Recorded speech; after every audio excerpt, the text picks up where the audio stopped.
আসসালামু আলাইকুম। প্রস্তাবিত প্রিয় যমুনা উপজেলাবাসী, অন্তরের অন্তঃস্থল থেকে আবারও সালাম জানাই। আসসালামু আলাইকুম। আশা করি সবাই ভালো আছেন, সুস্থ আছেন এবং সবাই অবগত আছেন। প্রস্তাবিত যমুনা উপজেলায় সুন্দর একটা ব্রিজ হতে যাচ্ছে।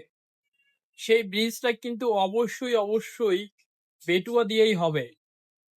কেউ কোনো অযথা বিভ্রান্তি ছড়াবেন না, অযথা কারো কথায় কান দেবেন না।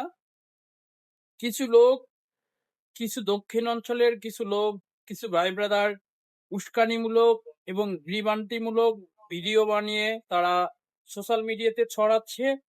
সেইগুলোতে কোনোভাবেই কান দেবেন না, সেইগুলো থেকে এড়িয়ে চলবেন। ব্রিজ অবশ্যই 100% ভেটুয়া দিয়েই হবে। আবার অনেকে বলবে, আমাকে অনেকেই অফলাইনে ফোন দিয়ে বলতেছে যে, তুমি কেন ভেটুয়ার ব্রিজ নিয়ে কথা বলো? তোমার বাড়ি থেকে তো বেটুয়া প্রায় 20 কিলোমিটার দূরে।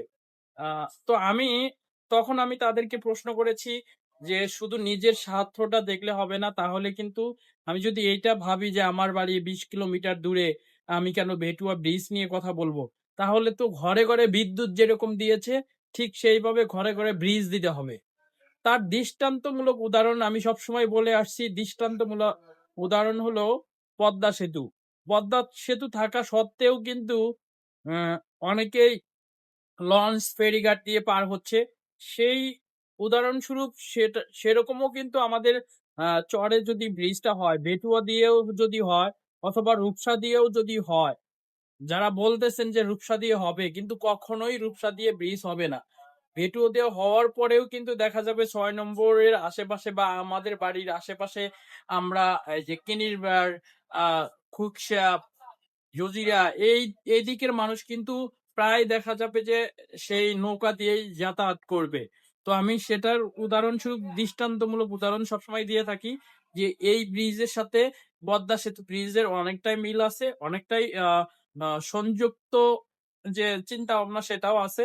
আর বিশেষ করে আমাকে আ ফোন দিয়ে অনেকে ভাই ব্রাদার বলছে যে, "তুমি ভেটুয়া ব্রিজ নিয়ে কথা বলো কেন?" আমি আসলে তাদের উদ্দেশ্যে বলতে চাই, এই ভেটুয়া ব্রিজটা হচ্ছে শুধুমাত্র আ কাজীপুরের আবদার থেকে, কাজীপুরের জনগণের সুবিধার্থে, কাজীপুরের আ মান বাড়ানোর জন্য, প্রস্তাবিত যমুনা উপজেলাকে শক্তিশালী করার জন্যই কিন্তু এই ব্রিজটা অত্যন্ত প্রয়োজন।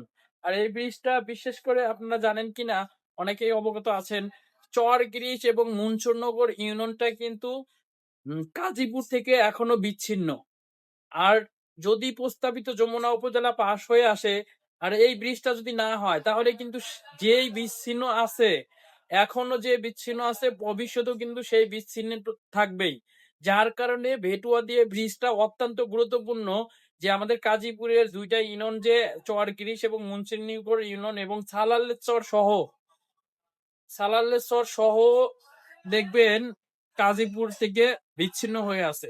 এই ব্রিজটা দিলে তাদের সাথে যাতায়াত, তাদের সাথে কমিউনিকেশন, তাদের সাথে ব্যবসা-বাণিজ্য, তাদের সাথে চলাফেরা, ওঠা-বসা সবকিছুই কিন্তু নির্ভর করছে এই ব্রিজের উপর। এই ব্রিজটা দিলে তাদের সাথে সবকিছু হয়ে যাবে। তাই আশা করি বুঝতে পারছেন, আমার সুবিধার্থে না, আমি জনগণের সুবিধার্থে, প্রস্তাবিত যমুনা উপজেলার মানুষের সুবিধার্থে কথা বলতেছি। সবাই আশা করি বুঝতে পারছেন। আ অবশ্যই কিন্তু ব্রিজটা ভেটুয়া দিয়েই হতে যাচ্ছে। একটা জিনিস মনে রাখবেন, ব্রিজ হতে যাচ্ছে ভেটুয়া দিয়েই। সবাই ভালো থাকবেন, সুস্থ থাকবেন। আমার জন্য দোয়া করবেন। আমি যেন আপনাদের জন্য কথা বলতে পারি। আপনাদের আ অধিকার যেন আমি সাথে থেকে নিয়ে আসতে পারি। সেই পর্যন্ত দোয়া করবেন, ভালো থাকবেন। ব্রিজ না হওয়া পর্যন্ত আমি সোশ্যাল মিডিয়াতে এই ব্রিজ নিয়ে, সো আ প্রস্তাবিত যমুনা উপজেলা নিয়ে প্রতিনিয়ত একটা করে হলেও ভিডিও আসবে। সবাই আমার সাথে থাকবেন। আমার পেজটা প্রস্তাবিত যমুনা উপজেলার মানুষ ফলো, লাইক, শেয়ার করে পাশে থাকবেন। সবাইকে অসংখ্য ধন্যবাদ।